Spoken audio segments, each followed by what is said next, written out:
बिस्मिल्लाहिर्रहमानिर्रहीम। अस्सलाम वालेकुम। मियां मोहम्मद नवाज शरीफ साहब जो हैं वो लंदन पहुंचे हैं और लंदन पहुंचने पे उनका जिस तरह से इस्तकबाल हुआ है, पहले आप ये वीडियोस देखिए, ये मनाजिर देखिए।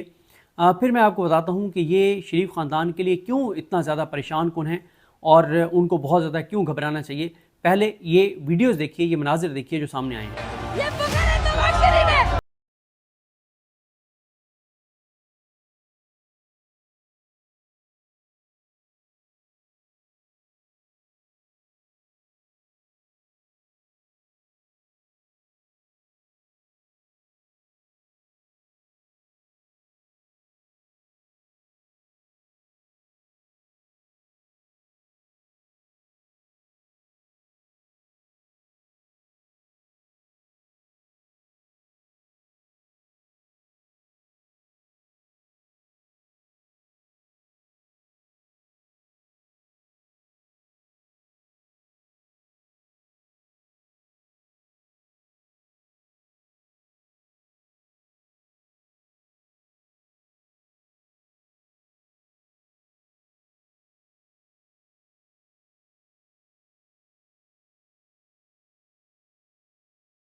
के लिए बहुत खौफनाक मनाजिर हैं, क्योंकि मियां नवाज शरीफ इससे पहले भी लंदन रहे हैं, कई साल तक रहे हैं। जब वो पाकिस्तान बताया उन्होंने कि उनके प्लेटलेट्स गिर गए हैं, उनकी तबीयत बहुत नासाज है और नून लीग वालों ने बहुत खौफनाक खबरें फैलाई थी कि खुदा न खास्ता कोई बुरी खबर आने वाली है अगर मियां साहब को लंदन आ जाने दिया गया। मियां साहब लंदन गए और फिर जो कुछ हुआ वो आप सब जानते हैं।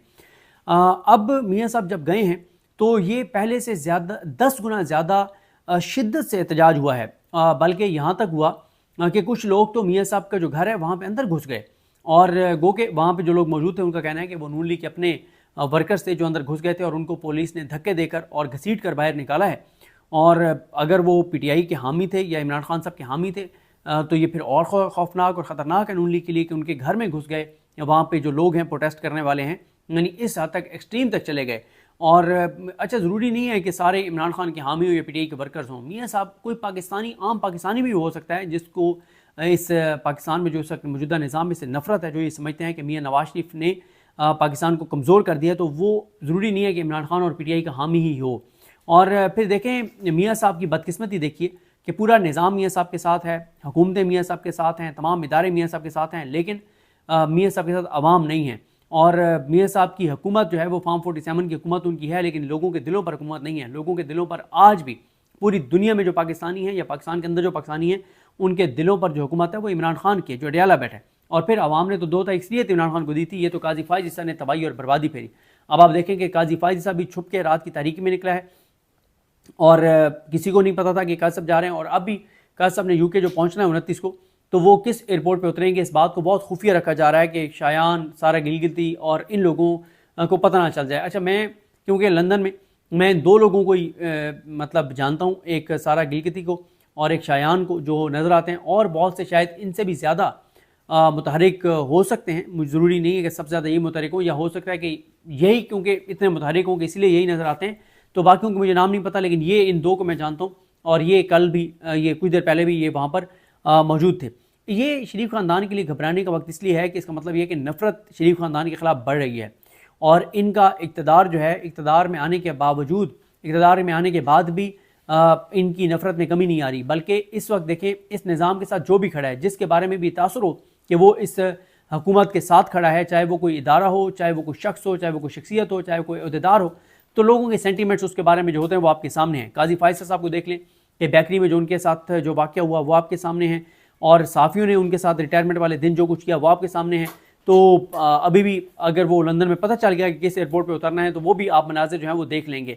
बल्कि आपने देखा कि मियाँ साहब जब पहुँचे तो वहाँ पे वहाँ की यूके की जो पुलिस है उनके लिए भी बड़ी परेशान की सूरत हाल थी, और एवनफील्ड अपार्टमेंट्स जो हैं, इर्द गिर्द जो रहने वाले लोग हैं, उनके लिए भी अब बड़ी ज़हनी अजियत रहेगी जब तक मियाँ साहब वहाँ पर रहेंगे। और बड़ा वहाँ पे एक गहमा गहमी भी रहेगी, प्रोटेस्ट भी रहेगा, और पता नहीं अब मियाँ साहब की और काजी फायज़ साहब की मुलाकात कहाँ पे होगी, कैसे होगी, ये भी देखना होगा। फिर आप देखें कि अल्ताफ़ भाई ने भी मियाँ साहब के बारे में मतलब ट्वीट कर दिया है कि बड़े बेआबरू होके तेरे कूचे से हम निकले। और फिर देखें मियाँ साहब के चेहरे पे देखें शिकस्त खुर्दगी है, खौफ है, मतलब बहुत मियाँ साहब के चेहरा आप देखें कि वो मियाँ नवाज शरीफ साहब लग ही नहीं रहे जो पाकिस्तान में नज़र आते थे। तो खैर, आप जब आसान रास्ता इख्तियार करते हैं तो फिर आपको इन मुश्किलात का सामना करना पड़ता है। और मियाँ साहब को जैसे वो आप देखते हैं ना कि शादियों पे हम देखते हैं कि खातून को जब रुखसत किया जा रहा होता है तो उसके सर के ऊपर कुरान मजीद पकड़ा हुआ होता है, तो कुरान मजीद के साए में उसको जो दुल्हन होती है उसको रवाना किया जा रहा होता है। तो मियाँ साहब के सर पे जो साया था वो पीटीआई के झंडे का था। तो पीटीआई के झंडे के साए में मियाँ साहब जो है वो उनको लंदन फ्लैट्स में जो है पहुँचाए गए। तो बहरहाल जी देखते हैं, अब बड़ी गहमा गहमी रहेगी, और यूके वालों का काम बहुत बढ़ गया। और मियाँ साहब मुझे लगता है कि वहाँ से शायद कहीं जाएंगे, यूएस जाएंगे या कहीं और जाएंगे। यहाँ पे तो मेरा ख्याल है कि मियाँ साहब के लिए जो है वो मुश्किलात बहुत ज़्यादा बढ़ गई हैं। बहरहाल जी देखते हैं चीज़ें कैसे आगे बढ़ती हैं, आपको अपडेट करते रहेंगे। मुझे अपनी दुआ में याद रखें। लेकिन काम ही ना करो। अल्लाह हाफ़िज़।